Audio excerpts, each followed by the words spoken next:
If this is how the Department of Homeland Security responds to a senator with a question, you can only imagine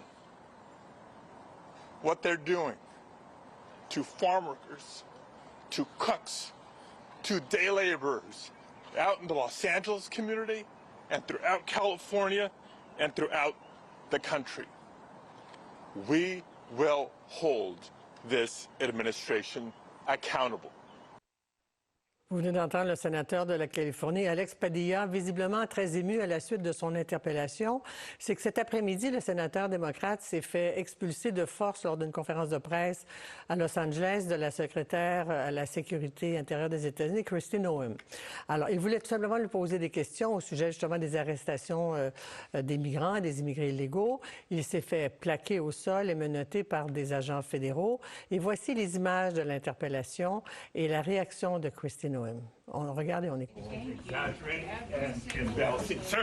Sir, hands up.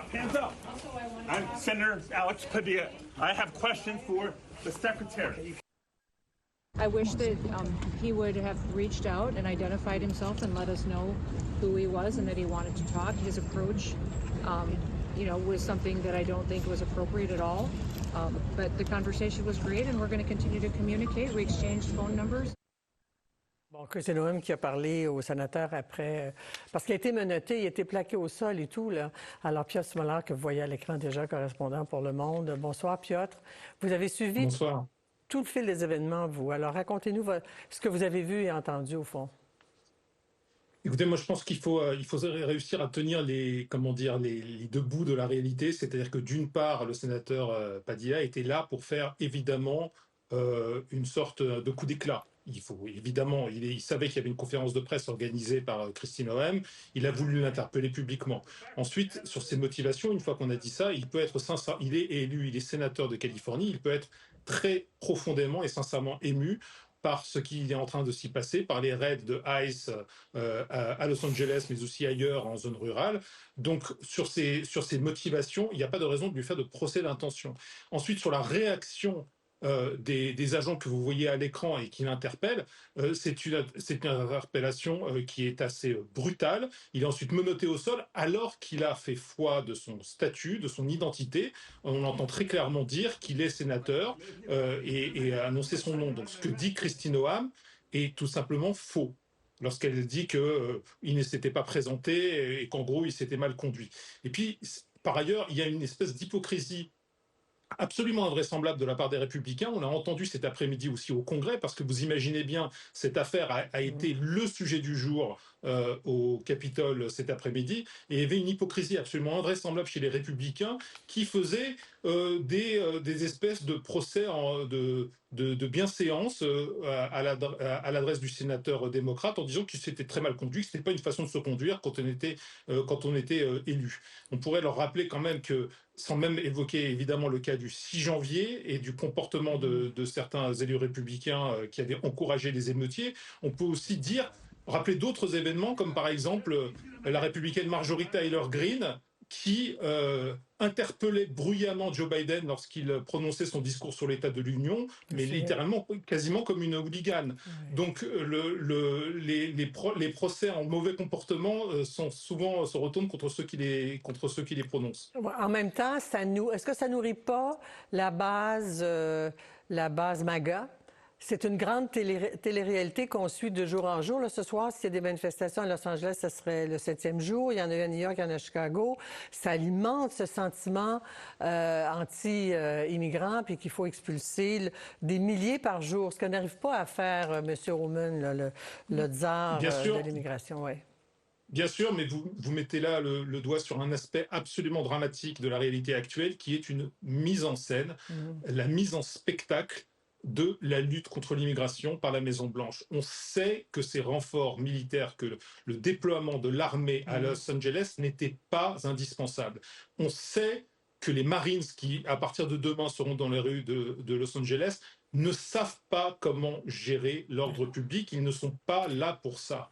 On sait que les forces de l'ordre locales auraient dû être seules chargées de résoudre ces questions et d'encadrer les manifestations telles qu'elles ont lieu. Tout ça, on le sait, mais il y a aujourd'hui un risque d'embrasement réelle, parce que à partir du moment où un conflit comme ça est ouvert, où une plaie s'ouvre, elle peut s'infecter. On sait qu'il y a aussi de la délinquance et des violences d'opportunité de la part, par exemple, de certains Black Bloc. activistes d'extrême gauche qui peuvent se joindre à ça. On le voit régulièrement, nous, aussi en Europe, sur différentes manifestations. Donc ce risque-là existe, et pourtant, il y a cette mise en spectacle de la question migratoire, et qui est absolument dramatique. Il y a une mise sous tension de la société américaine. Eh bien, parmi toutes les réactions du gouverneur Gavin Newsom, il y en a une que je vais vous citer, là. Il dit: le sénateur Alex Padilla est l'une des personnes les plus décentes que je connaisse. C'est scandaleux, dictatorial et honteux. Trump et ses troupes de choc sont hors de contrôle. S'ils peuvent menotter un sénateur américain pour avoir posé une question, imaginez ce qu'ils vous feront. Parce qu'il y a eu d'autres arrestations d'officiels là, dans les dernières semaines, un maire, un juge, enfin, la liste pourrait s'allonger.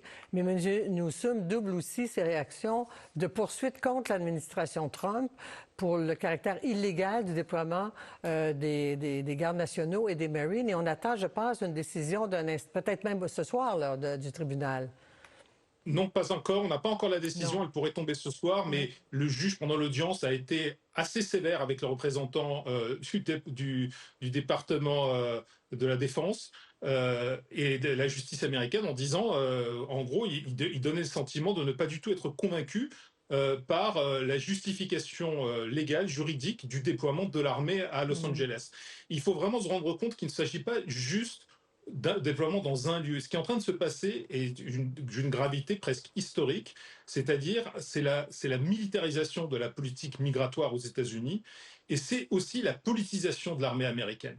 Ces deux choses-là vont de pair aujourd'hui. Et la politisation de l'armée, on l'a vu notamment mardi, lorsque lorsque Donald Trump est intervenu à Fort Bragg, et où, selon plusieurs médias américains, les soldats avaient été présélectionnés pour réagir de façon favorable aux diatribes du président américain contre ses adversaires politiques. Donc c'est un moment vraiment d'une extrême gravité, et on va vraiment espérer que ça ne dégénérera pas davantage dans les rues de Los Angeles ou dans d'autres villes américaines. Oui, il y a comme une accélération. On va écouter quand même une déclaration de Donald Trump cet après-midi face aux enjeux soulevés par l'expulsion de migrants qui sont, c'est quoi l'expression employée très souvent, là, je veux le dire avec respect, les petites mains, là, les gens qui font les petits travaux que personne ne veut faire, là. Alors, on va écouter Donald Trump là-dessus. Our farmers are being hurt badly by, they have very good workers. They've worked for them for 20 years. They're not citizens, but they've turned out to be, great.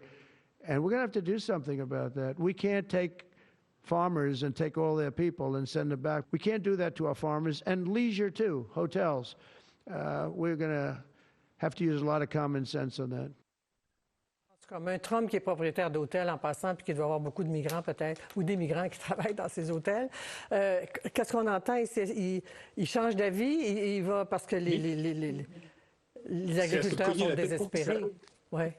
C'est la main gauche qui dément la main droite. C'est complètement contradictoire, et il faut rappeler quelle est une des origines de la situation actuelle. C'est Stephen Miller, le chef adjoint de l'administration présidentielle, avec Kristi Noem, qui ont fixé aux agents de ICE un objectif hyper élevé de 3000 arrestations et expulsions par jour.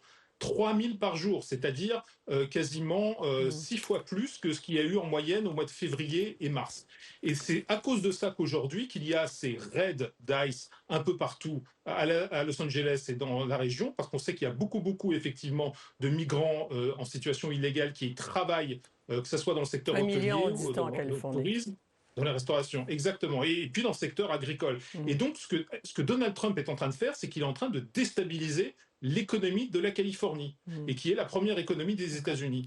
Et c'est vraiment un risque certain au-delà de la militarisation de cette politique migratoire. Alors, c'est un recul de Donald Trump qui peut être pour le bénéfice de ces gens-là. On verra si Oman met la pédale douce sur ces expulsions. Merci encore une fois, Piotr. C'est toujours passionnant. Bonne soirée à vous. Merci. Okay.